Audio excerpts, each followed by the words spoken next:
So today we're going to review length and also perimeter calculations.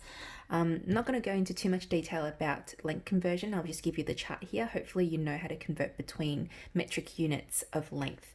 Now with perimeter, there are two formulas I need you to remember. As you know, perimeter is just the distance around the outside of an enclosed shape. The shapes that we'll be dealing with will have some round shapes in it. So let's talk about the circumference and a sector. So circumference is basically the perimeter, a fancy name for the perimeter of the circle. To calculate the circumference, C is equal to pi d. So pi is just 3.14. So I wouldn't type in 3.14. I would actually use the pi button on your calculator to get the value. Another way you can write pi is 22/7. That's an exact value for pi as well. And d is obviously diameter. Circumference is also 2 pi r. Why? Because 2r or 2 times r is the same as d. So they're both the same thing pretty much. So you should be by now familiar with how to use this formula.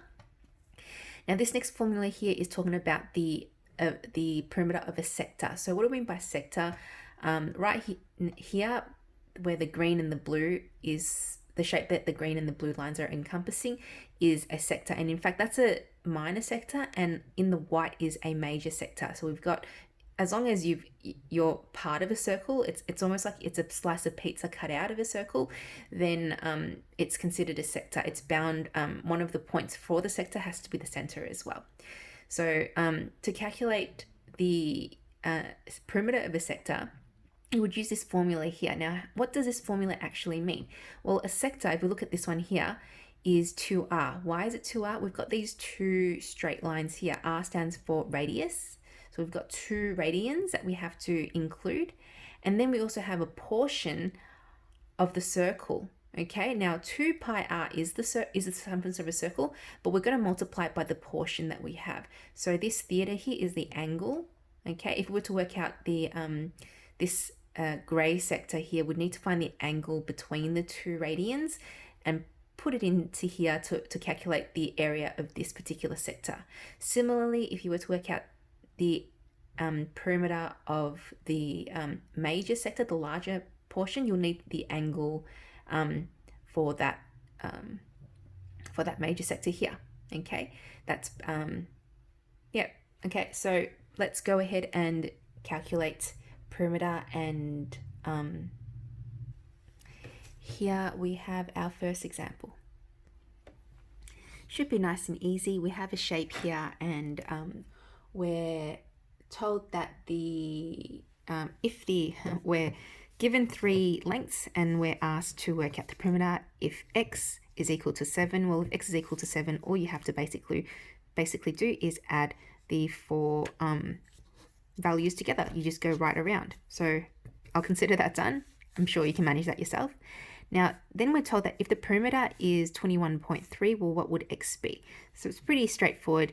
What you would do is, because the perimeter is 21.3, you would subtract 1, 2, and 3 away, and then what you're left with, your final answer would be the length of x, because perimeter has to add up to 21.3. And then it says write an expression for x in terms of the perimeter p. Well, p is equal to these 3 numbers, so 4.9 plus 5.1 plus 3.2 plus x as well, and then you'd simplify this region, so p is equal to whatever this equals plus x, and that is your equation for the expression. Pretty straightforward. Moving on to the next one, let's deal with some circles here. It says that the circle has a radius of r, and it says find the following. So we need to find the circumference of a circle when the radius is equal to 3.5. So circumference is equal to 2 pi r, remember? So it would just be 2 times pi times 3.5. And then it says to 2 decimal places. So all we need to do is punch that into the calculator. 2 times pi times 3.5. And that would be 21.99. And the unit is, well, centimeters, because it's r centimeters here. So that's for A. For B, it says write a rule for R in terms of the circumference C. So we want to find out what R is. We'll make R the subject basically. So circumference is equal to 2 pi R. To make R the subject, we remove this over to the other side. So if it's multiplying on this side, it will divide on the other side. So r is basically c divided by 2 pi, and you're done. Last one, third question C. C says, find the radius of a circle with a circumference of 12 centimeters. So we can use this formula from before. The circumference is given to us, it's 12. So r is equal to 12 divided by 2 pi. And once again, you just punch it into the calculator. 12 divided by 2 times pi.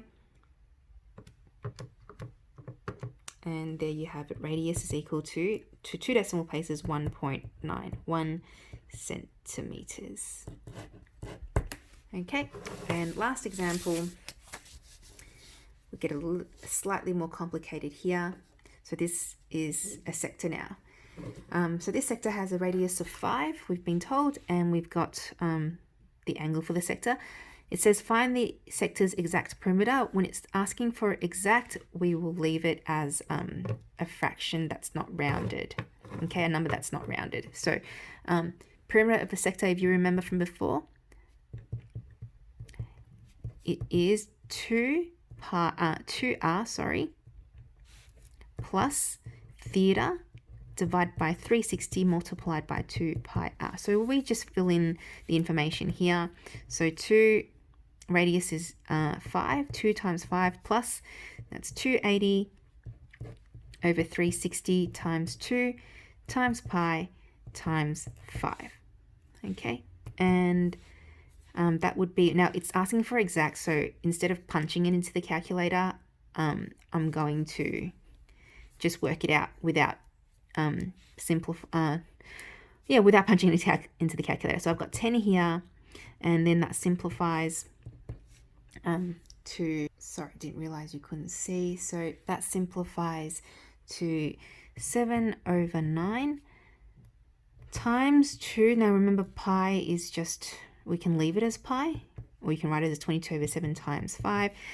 And we can deal with these last 3 first because they're just multiplying. So 10 plus, at the top, 7 times 2 times 5 is going to be 70 pi over 9.